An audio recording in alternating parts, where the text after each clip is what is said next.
स्वागत, आप देख रहे हैं कहानी कुर्सी की। मैं हूं सौरभ, आपके साथ। चारों मेहमान बने हुए हमारे साथ। अब उन खबरों की बात जो देश की सुरक्षा से जुड़ी हुई हैं। 3 खबरें हैं, एक एक करके बात करेंगे। एक हफ्ते में 100 हवाई जहाजों में बम रखने की झूठी खबरें, दिल्ली में सीआरपीएफ के स्कूल के बाहर ब्लास्ट, और कश्मीर में बड़ा आतंकवादी हमला, 7 लोगों की हत्या। पहले ये एयरप्लेन वाली बात कर लेते हैं। कल एक दिन के अंदर अंदर 25 ऐसी कॉल्स आई अलग अलग एयरलाइंस को। इसमें कोई एयरलाइन छूटी नहीं है। विस्तारा, एयर इंडिया, इंडिगो, सारी एयरलाइंस जो हैं, सबको कॉल कि आपके जहाज में बम रखा हुआ है। कोई फ्लाइट हवा उड़ चुकी थी, कोई उड़ने वाली थी, कोई लैंड होने वाली थी। तुरंत अफरा तफरी में जो है नियरेस्ट पॉइंट पर जो है, जो प्रोटोकॉल है, इसके बने हुए प्रोटोकॉल है, उसी पर सब एसओपीज है। और कॉल आएगी आपको तुरंत जो भी नियरेस्ट लैंडिंग साइट है वहां आपको लैंड कराया जाएगा, तुरंत प्लेन खाली कराया जाएगा, पूरे प्लेन की चेकिंग होती है।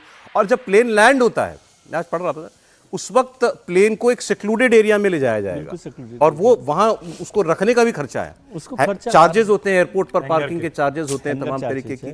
और फिर वो एम्बुलेंस, फायर ब्रिगेड, वो सब उसके लिए एसओपी में शामिल है कि वो जब उतर रहा है तो वो सब भी रखना जरूरी होता है। अब इसमें एक फ्लाइट पर अगर ऐसी बात आ जाए, एक फ्लाइट पर, तो 3 करोड़ रुपया कम से कम नुकसान होता है एयरलाइन को।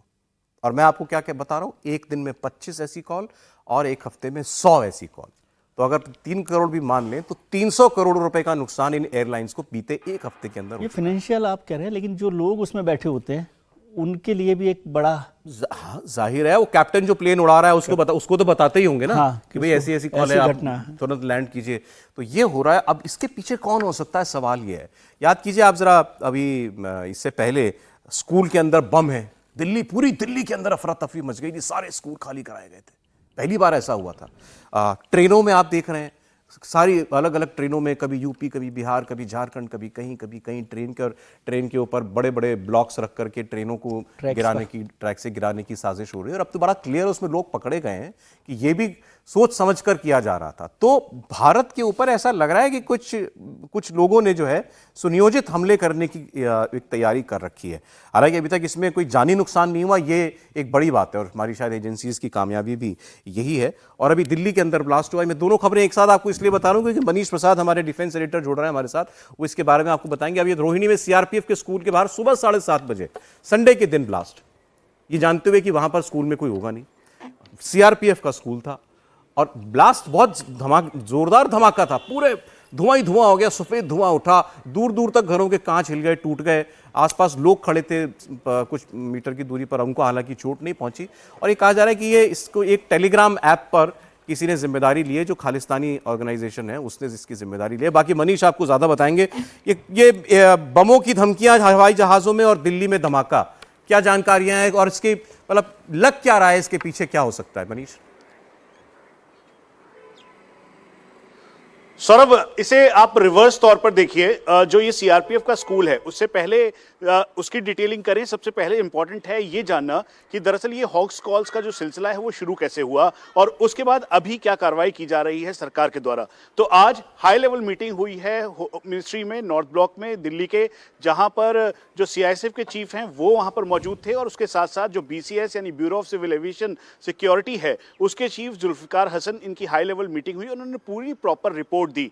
केवल संडे के दिन की बात करते हैं, करीबन 30 के लगभग होक्स कॉल का सिलसिला शुरू हुआ, और फिर एक ही पैटर्न के ये सारे होक्स कॉल से इनको इन्वेस्टिगेट किया जा रहा है, वीपीएन के थ्रू या सोशल मीडिया के थ्रू या अलग अलग माध्यम के थ्रू। जो ये किया गया, जो मेन सेंटर है जहां से ये कॉल जनरेट हुई है, जहां से डिटेलिंग जनरेट हुई है, उन सब के लिए कंप्यूटर इमरजेंसी रिस्पॉन्स टीम और साथ में होम मिनिस्ट्री की जो अलग अलग टीम्स हैं उनको एक्टिवेट किया गया है। अब ये एक सीधा सीधा इकोनॉमिकल नुकसान है, क्योंकि अगर कोई भी फ्लाइट डिले होती है तो करीबन 3 से 4 करोड़ के लगभग का एक सीधा नुकसान है। तो आप ये समझ लीजिए कि 30 फ्लाइट्स को एक साथ डिले करवाना, अलग अलग टाइम पर डिले करवाना, इंटरनेशनल फ्लाइट्स को डिले करवाना, ये सोचिए समझिए ये साजिश है, जिसके लिए अब जो एनआईए की सीनियर ऑफिशियल्स की टीम है, उसके अलावा जो नॉर्थ ब्लॉक में कंप्यूटर इमरजेंसी रिस्पांस टीम और जो सीनियर ऑफिशियल्स हैं वो इसको बहुत ही संजीदगी के साथ देख रहे हैं। इसीलिए अब इस पर जांच तेज हो गई है। अब सीआरपीएफ के स्कूल के बाहर की बात, क्योंकि इसमें एनएसजी के जो बॉम्ब डिस्पोजेबल स्क्वाड है, उन्होंने जो पोस्ट ब्लास्ट एनालिसिस है वो किया, जिसमें हाइड्रोजन पेरोक्साइड और बाकी जो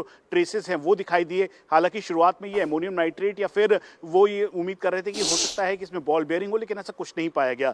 यानी ये बिल्कुल क्लियर है कि एक बहुत ही सोचे समझे तरीके से नोटोरियस एक्टिविटी के तहत नहीं, बल्कि एक बार दिल्ली में फिर से खौफ पैदा करने की ये तैयारी की जा रही है। अब उसे टेलीग्राम पे कोई और जो सोशल मीडिया नेटवर्क के जरिए वो अपने को इसके जिम्मेवार माने, वो अलग बात है, लेकिन इसके लिए बहुत ही संजीदगी के साथ अब इन्वेस्टिगेशन शुरू कर दी गई है। इन दोनों में जो एक मेन बात कॉमन है वो है कि ये दोनों ही एक जगह जहां हॉक्स साबित हो रहे हैं, तो दूसरी तरफ ब्लास्ट हुआ जिसका इस समय एनालिसिस किया जा रहा है। तो इसीलिए स्पेशल सेल की team different agencies, multiple agency centre को, सीआरपीएफ और एनआईए जो है इस पूरे मामले की जांच करेगी। तो वहीं दूसरी तरफ जो मेन इंपॉर्टेंट है, यानी सिविल एविएशन का ये जो होक्स कॉल का सिलसिला है, उस पर जो भी इसको कर रहा है उसको जीरो इन करने की तैयारी है। राइट जी, बहुत शुक्रिया मनीष, आपका बहुत शुक्रिया। अब जैसे मनीष बता रहे थे, एयरलाइन कंपनियों के बड़े अधिकारियों ने सिविल एविएशन की सिक्योरिटी के हेड से बात की कि भाई साहब सब कुछ कीजिए, हमारी तो ऑपरेशन मुश्किल हो जाएंगे। ये बहुत मुश्किल काम है। और आप सोचिए ये जितने हॉक्स कॉल्स हो रहे हैं, जो स्कूल्स में हुआ, फिर उससे पहले ट्रेन्स को लेकर भी हो रहा है, और हवाई जहाज़ में जितनी घटना हुई हैं, इसमें मतलब अभी कुछ हुआ नहीं किस्मत से, आप समझ लीजिए, लेकिन इसको आप छोड़ नहीं सकते। ये चाहे कितनी भी हॉक्स कॉल हों, जो सिक्योरिटी एजेंसीज हैं वो उसको इस तरह से नहीं कर सकती, क्योंकि कोई एक ही घटना अभी जो है वो असल हुई साबित हुई। हाँ, वो बड़ी हो सकती है। और मुझे तो जब हम पहले ट्रेन्स को लेकर भी चर्चा कर रहे थे, तब भी मुझे लगता था कि वो किसी भी दिन कोई एक बड़ी घटना दुर्घटना में बदल सकती है। अभी खबर आई सर 15 फीट लंबा एल्यूमिनियम का या उसका स्टील का इसीलिए मुझे लग रहा है ब्लॉक लगा रखा और था। हो सकता है कि बहुत सारे लोग इसमें ये कर रहे हो कि जब एक बार ये माहौल बन जाए सिक्योरिटी एजेंसी में कि थोड़ी सी लेथार्जिक हो जाए कि अरे ये तो रोज चलता है, वही लेथार्जी जो है ना आपके लिए। हालांकि आप एयरपोर्ट्स पर एविएशन सेक्टर में सिक्योरिटी बहुत सख्त होती है, बहुत ज्यादा सख्त। नहीं, सिविल एविएशन में ठीक है, लेकिन स्कूल्स में, ट्रेन्स में उसके लिए बड़ा मुश्किल। सिविल एविएशन में तो बहुत टफ हो गया है काम, सड़क पर कुछ भी कर सकते हैं। यहाँ जो हुआ है अब नहीं, ये दूसरा मामला था दिल्ली ब्लास्ट वाला, ये सीधे सीधे आपको डराने का था। हाँ। इसके अंदर कोई और एक बॉल बेरिंग खौफ भी कीलें पैदा वगैरह कर रहे नहीं हैं थी, आप। इसके अंदर कोई ऐसी चीज नहीं थी जो बम फटता तो चारों तरफ जो है कोई चीज फैलती, कील बॉल बेरिंग लगता, उससे दरअसल नुकसान होता है जान का, वो इसमें कुछ नहीं था। स्कूल का समझ में आता है कि स्कूल बिल्डिंग में अगर कह दिया है कि अगर बम रखा हुआ है तो समझ में आता है कि 4 जगह से ओपन है, कौन आ रहा है कौन जा रहा है। सिविल एविएशन के डीजीए को उसके चक्कर में हटा दिया गया है, जो विक्रमदेव दत्त उनको वहां से हटा दिया गया है। देखिए एयरपोर्ट की सिक्योरिटी बहुत ज्यादा होती है। प्लेन का जब टेक ऑफ होता है उसके पहले बहुत ज्यादा लगेज चेक होता है, व्यक्ति चेक होकर जाता है और बहुत ज्यादा सुरक्षा होती है।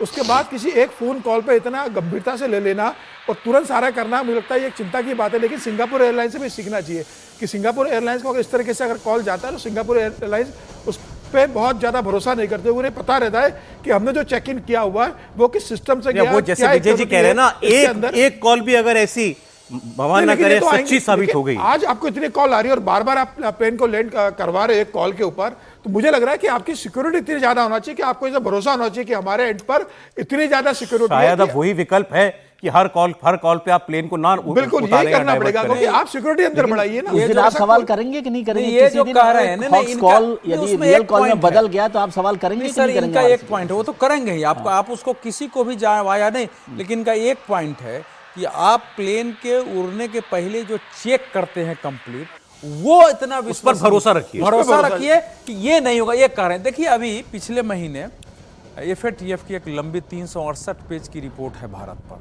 368 पेज की, 2010 में रिपोर्ट आई थी, 2022 में। थोड़ा जल्दी भी कश्मीर वाले पे भी बात बस, जिसमें बताया गया है कि भारत को आतंकवाद का खतरा किस किस प्रकार से है, और उसने कहा है कि 1947 से ही भारत को खतरा है। अब इसमें किसका हाथ है मैं नहीं जानता हूं, लेकिन उसमें ISIL और अलकायदा का नाम लिया है, बाकी नाम लिया है कि पिछले कुछ महीनों में ट्रेन में, स्कूल में, एक बात समझनी चाहिए कि जिहादी जब कोई होगा ना, उससे कोई भी सिक्योरिटी सिस्टम नहीं लड़ सकता है। बहुत जो सुसाइड बॉम्बर है, अपने को मारने के लिए तैयार है, जो खुद मरने के लिए तैयार है, उसको बहुत कठिन है उसका सामना करना।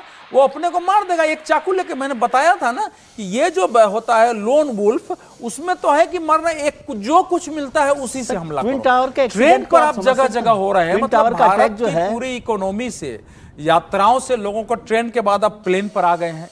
तो ये जो भयावह स्थिति है कि आपके आवागमन से लोग डरने लगे इस देश में, ये इसके मतलब इसके पीछे कोई मतलब साजिशन और सोचा समझे लोग कर रहे हैं ना, बिना प्लानिंग के तो हो ही नहीं सकता है ना। ये इंडिपेंडेंट कोई इंसिडेंट्स नहीं है, ये लोन वुल्फ वाली बात नहीं है।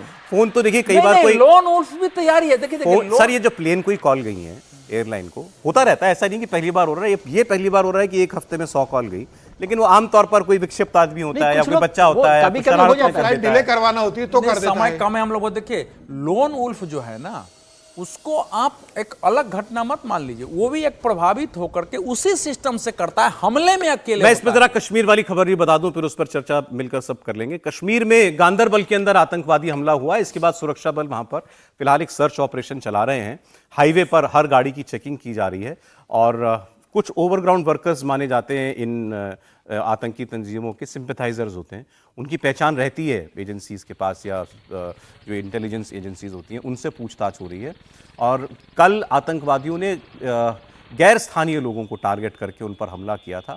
एक टनल बन रही है जो कि आप समझिए हिमाचल प्रदेश को इधर कश्मीर से जोड़ेगी, और ये अगर एक बार टनल बन जाती है तो जो भारत की सेनाएं हैं जो कश्मीर में डिप्लॉयड हैं या जो ऊपर बॉर्डर पर डिप्लॉयड हैं, एक तो मोबिलाइजेशन आसान हो जाएगा और इनके ऊपर रसद जो पहुंचाना है वो इजी हो जाएगा, क्योंकि दो रास्ते मिल जाएंगे, हिमाचल का भी रास्ता मिल जाएगा और इधर कश्मीर वाला रास्ता भी मिल जाएगा, और ये आतंकवादी नहीं चाहते हैं। दूसरा मैंने आपको बताया गांदरबल से अभी उमर अब्दुल्ला चुनाव जीते हैं, तो नई सरकार अभी बनी है। अभी 3 दिन पहले इन्होंने शोपियां में एक बेचारा स्ट्रीट वेंडर था, बिहार का लड़का था, उसकी हत्या कर दी थी। आज ये 7 लोग इसमें मार दिए हैं और इसमें एक डॉक्टर भी है। ये कौन लोग थे? जो बेचारे कंस्ट्रक्शन कंपनी के साथ जुड़े हुए होंगे, और इसमें कोई इंजीनियर था, एक डॉक्टर था, बाकी मजदूर कुछ थे। 7 लोग खाना खाने के लिए मेस में बैठे हुए थे वहाँ पर, और उस बाहर जितने लोग दिखे आए, उन्होंने शायद 30-40 राउंड गोलियां चलाई आतंकवादियों ने, और इसमें 7 लोगों की मौत हो गई। 2 लोगों की तो मौके पर ही मौत हो गई थी। अब इसको भी किस नज़रिए से देखा जाए अभी सरकार के गठन के तुरंत बाद ये हमला? त्रिपाठी जी। नहीं, देखिए चिंताजनक तो है ही, क्योंकि चुनाव के ठीक पहले भी लगातार वो जम्मू पे टारगेट करके इस तरह के हमले हुए, और इसमें बीच में लग रहा था कि जो बाहर से लोग आए सिर्फ उनको निशाना बनाया जा रहा है, लेकिन इसमें स्थानीय लोग भी हैं और बाहर के लोग भी हैं, दोनों हैं। मतलब साथ में कश्मीरी भी हैं और जो बाहर के लोग हैं वो भी हैं। दो कश्मीरी, ये तो काम रुकवाने के लिए हुआ ना। बिल्कुल। जो सबसे खतरनाक बात है कि बार बार ये लश्कर तैयबा का जो ऑफशूट है, द रेजिस्टेंस फ्रंट, टीआरएफ कहते हैं, उसका नाम आता है बार बार। वो जो उसका मुखिया है वो एक कश्मीरी है। एक काम तो पिछले कुछ वर्षों में जो 7-8 वर्ष हुए ठीक हुआ कि बाहरी जो आते थे आतंकवादी, पाकिस्तान से चल कर आते थे, सीमा पार करके आते थे, वो तो लगभग खत्म हो गया। अब विद इन कश्मीर में ये पैदा हो रहे हैं। बड़ा वर्ग उन्होंने रोक दिया, क्योंकि अब उस तरह से जनाजा नहीं निकलता है, उस तरह से जहां वो दफनाए जाते हैं वहां बड़ा मजमा नहीं लगता है।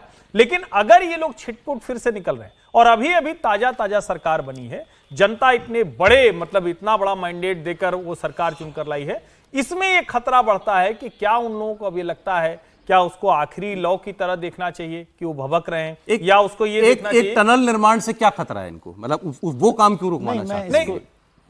जी आप बोले। नहीं, देखिए होता क्या, उनके लिए सबसे बड़ा संकट है ये।